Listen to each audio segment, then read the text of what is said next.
walking, biking, public transit. Welcome to another episode of On Transit.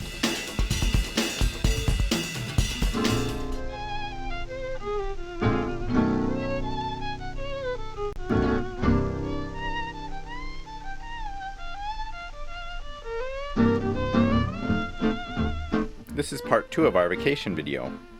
Our plan for the trip is like this: fly from Minneapolis to San Francisco, a few days in San Francisco, and then take Amtrak, the Coast Starlight train, up to Seattle. Spend a weekend in Seattle, and then take the train, the Cascades, to Portland, Oregon. Spend 5 days in Portland, and then take the Coast Starlight back to San Francisco. Have one last day in San Francisco, and then fly back home. Right now, we're on the train from San Francisco to Seattle. If you missed the first episode, maybe you can tune in next week. They might show it again.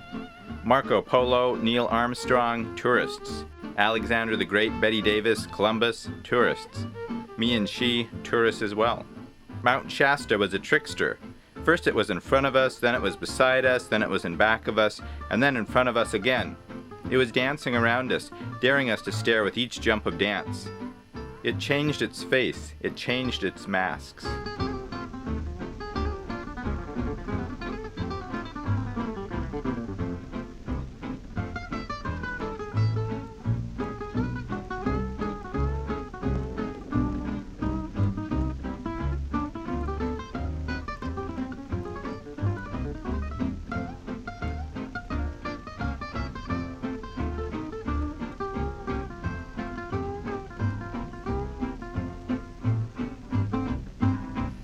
As tourists, we think about the place we are from. We remember, we contrast, we play plus and minus games, maybe even secretly. And I must say that home comes out very well. I don't know the exact score, but I do know that we will return, and maybe that is a decisive victory. Work on the railroad tracks delays us. Track work delays the whole train.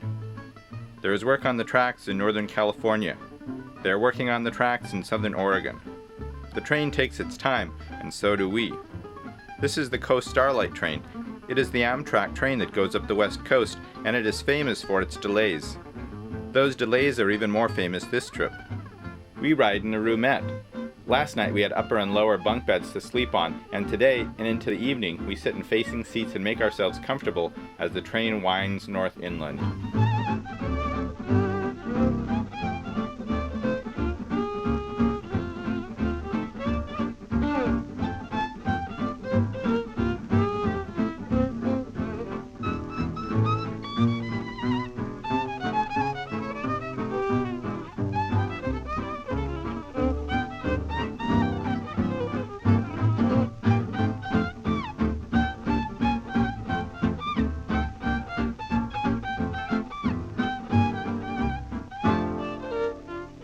How come the sunset by train is so much more amazing than all the other sunsets I've seen?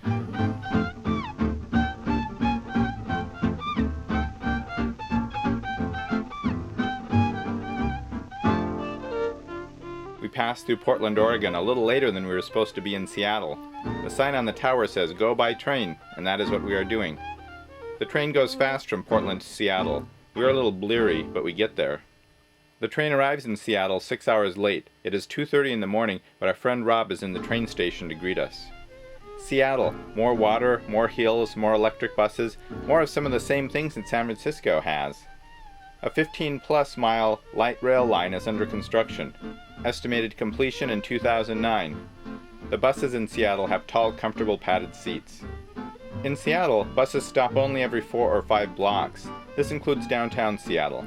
You may have to walk a couple blocks to catch your bus, but the reduced number of stops makes for a quick bus trip through the crowded downtown.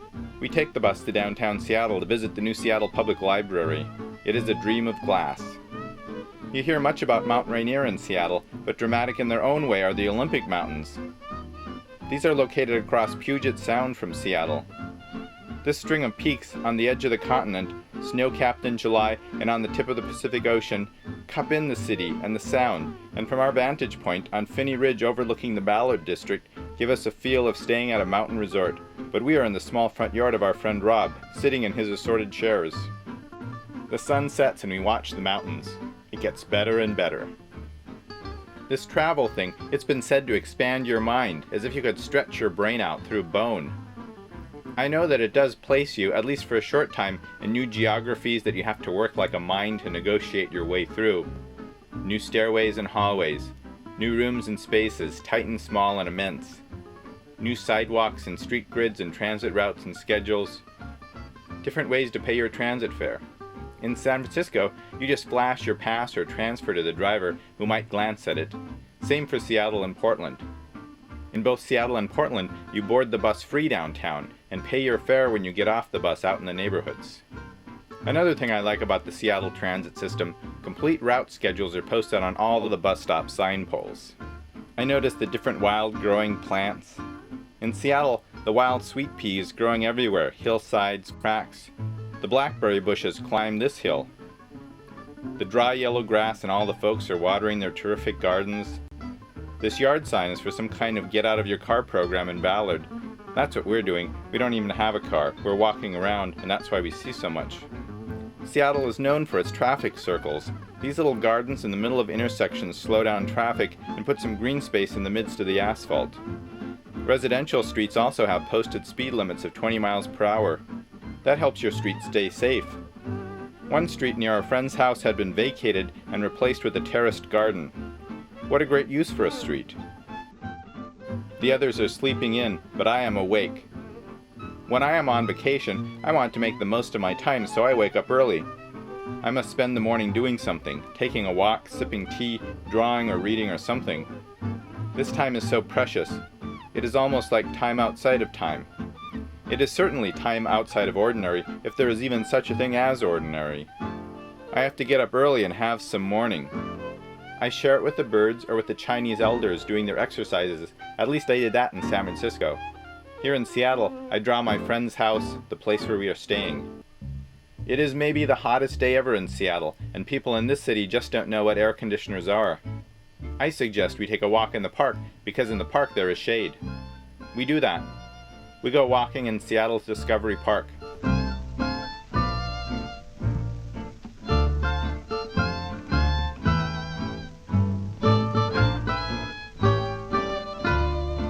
I discover the fire hydrants. I think that someone should do a calendar about the fire hydrants of Seattle's Discovery Park. We take the Cascades train from Seattle to Portland. These trains run several times a day and are supported by the state governments of Washington and Oregon. They run pretty close to on time, if not right on time. The ride takes you right along Puget Sound.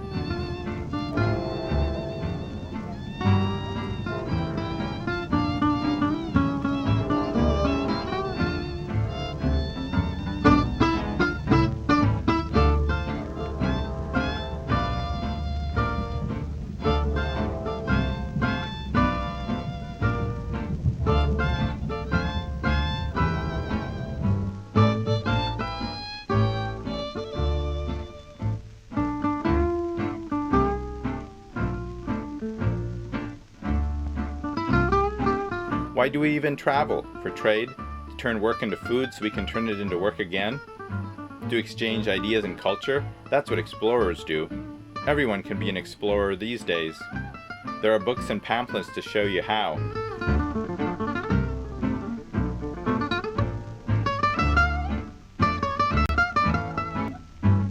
Everyone can be the first one in the new land, to observe the strange habits of the foreign locals, to try out their food and ways and walks and rides.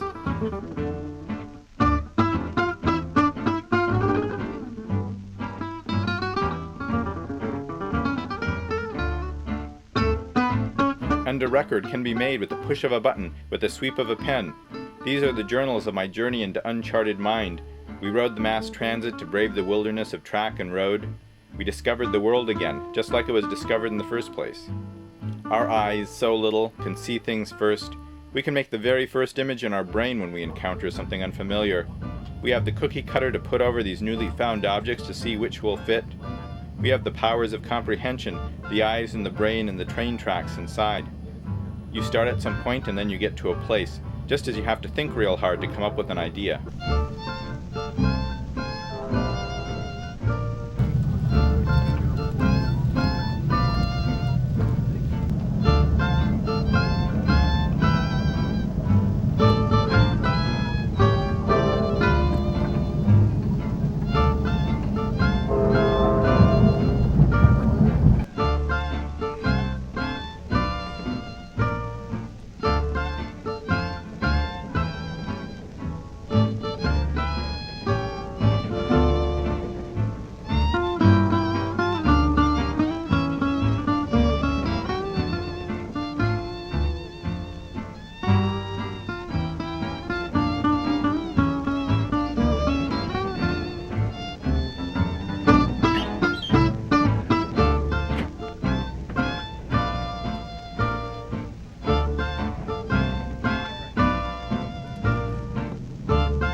Portland, Oregon is a city so devoted to alternative transportation that it is hard to know where to even start talking about it. Everybody seems to love the beautiful and modern new Portland streetcar. It is like taking a ride on the future, but a future that is very comfortably old-fashioned.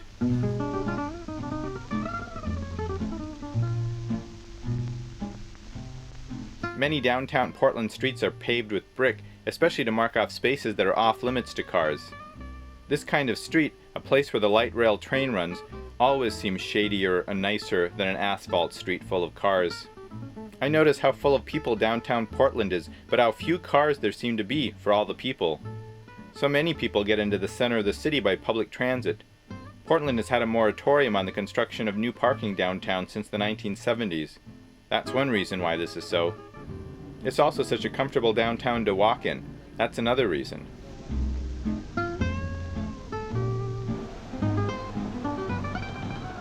You can take the Portland Max train to Washington Park, an immense reserve on the western edge of downtown Portland. Here you can look for a high vantage point from which to view Mount St. Helens and Mount Rainier. It was hard to see them through the haze, but we could see them. You can also walk for hours or maybe even days through the immensely tall sequoia. Television is great for canyons and valleys, but it just isn't tall enough for these trees. You'll have to put your TV set on its side if you want to see how tall they really are.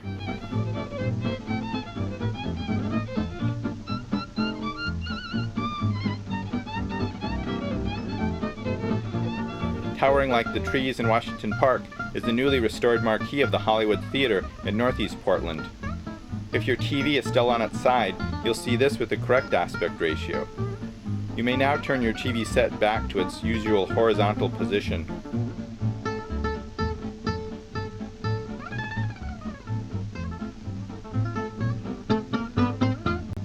We went for a walk on Alberta Street, a street coming alive through all the arts and bike-related businesses and activities along it. Recent streetscape improvements added bulb outs at corners to calm car traffic, and raised up corners at bus stops to provide easier wheelchair loading for Portland's new low-floor buses. Art was also added to the bus stops, including this column and this African-inspired pattern etched into the bus stop glass. Portland has many streets like this, so perfect for strolling. In addition to the shops along Alberta Street, there are so many surprises like murals and other kinds of public art, and the buildings themselves, and the small gardens at the base of street trees.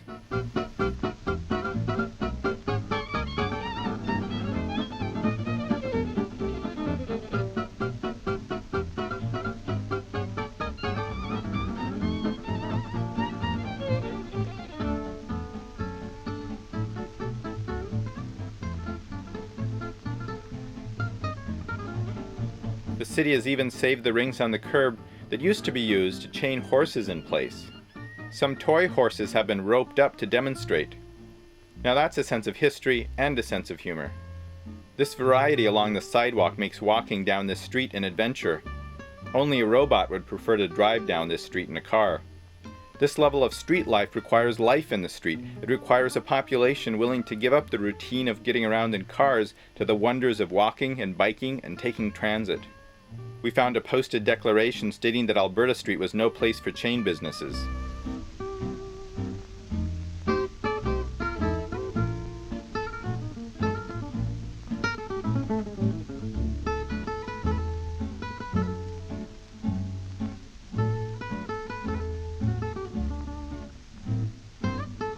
The City of Portland has a transportation department that, among other things, organizes public walks to get citizens involved in walking more for transportation and health. Among the public walks organized by them is a sketch walk, where you walk with an artist and make sketches along the way. The next one of these walks is a week from Saturday, and I'll be back in Minneapolis then, so I have to make my own self-guided sketch walk of Portland. No problem. In the Twin Cities, parking garages warn pedestrians that, "Caution, car approaching." In Portland, parking garages warn cars, "Caution, pedestrian crossing." This may be very small, but it indicates very clearly to me that Portland thinks like a walker and the Twin Cities thinks like a car. Walking is all about seeing. Walking is exploring. Walking and drawing work together so well. Walking moves your legs and drawing moves your arms. But they are both about looking and noticing. If you walk a place, you start to really see it in your mind, make that brain geography connection. Thinking through a problem is like walking through a neighborhood or turning it into lines to draw it. It is all about going beyond the brain stereotypes of building, sidewalk, street, and noticing them all as individual and unique places and things. But this is a city, and it is all about uniqueness and identity.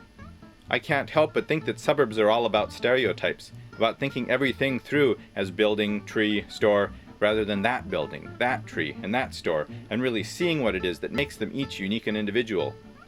Stereotypes sure make thinking a lot more efficient and painless. Suburbs do the same to geography. But I wouldn't want to live such a streamlined monotony.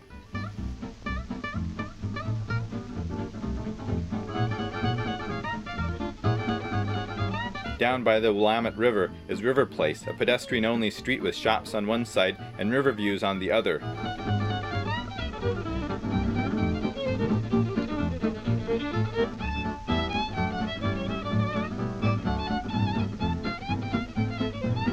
But even in this pedestrian-only place you get reminded of cars.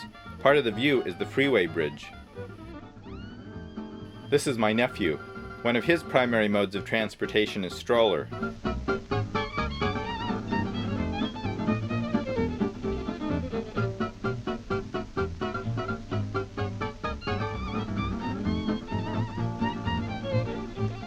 The morning of the day we were to leave Portland on the train for the journey back to San Francisco, I get a call. 6 a.m., my cell phone rings, and I can barely answer it. A freight train has derailed in southern Oregon and the tracks are blocked.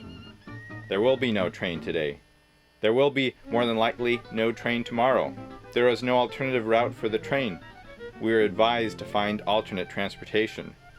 So I get on the computer and get some plane tickets from Portland to Oakland. We don't have to leave until tomorrow morning. The flight is 2 hours long. The train ride is almost a day, but I was also really looking forward to that train ride.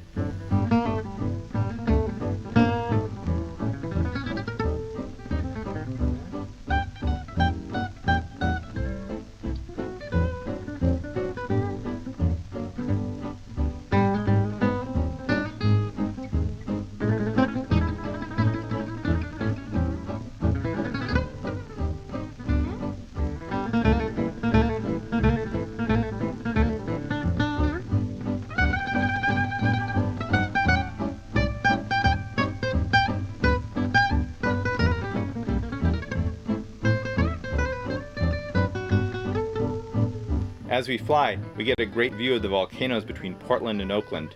We try to name them all: St. Helens, Hood, Jefferson, Mount Shasta.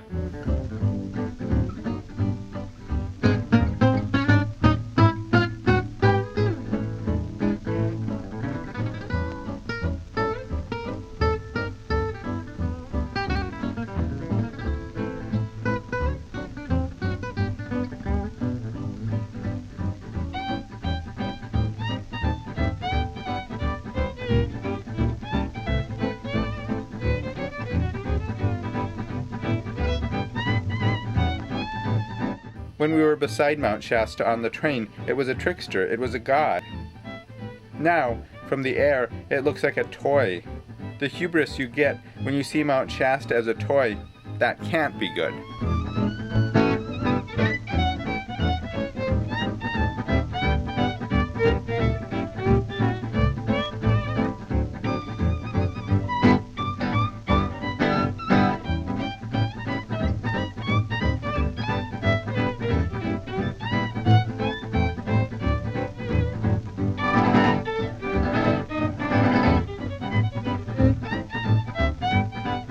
In Oakland, we catch the Air BART bus, which takes us from the Oakland Airport to the Oakland Coliseum BART station. We see where the A's play as we wait for our train.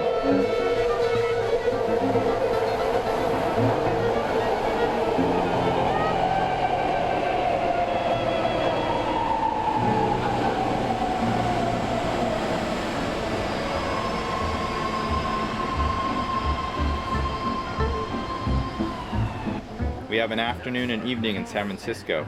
We spend the day with our friend Cheryl. We admire the murals of Balmy Street in the Mission District. I have to take pictures of every one of them.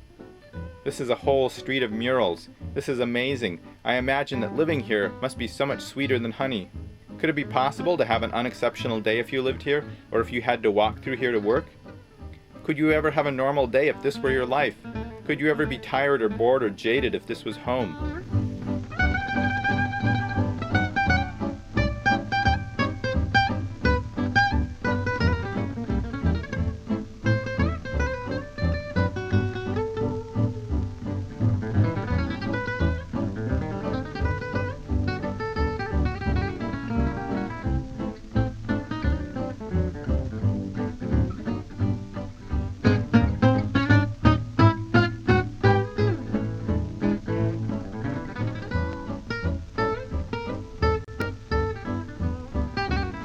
What do I see in the murals? Faces, plants, life, freedom, passion, bicycles, buses. I think the cars are outnumbered.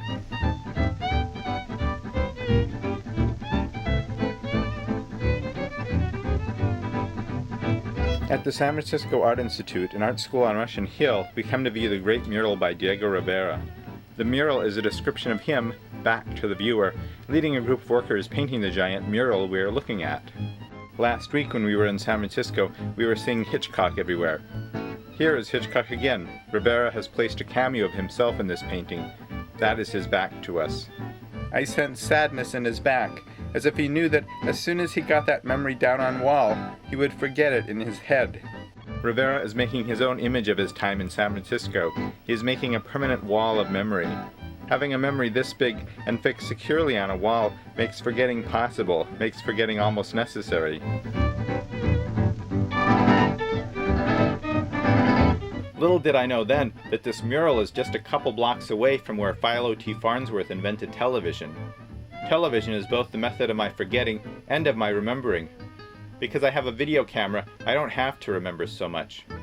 Because I have the camera, I don't really have to remember this trip. The camera remembers it for me. I don't have any memory, I just have these pictures.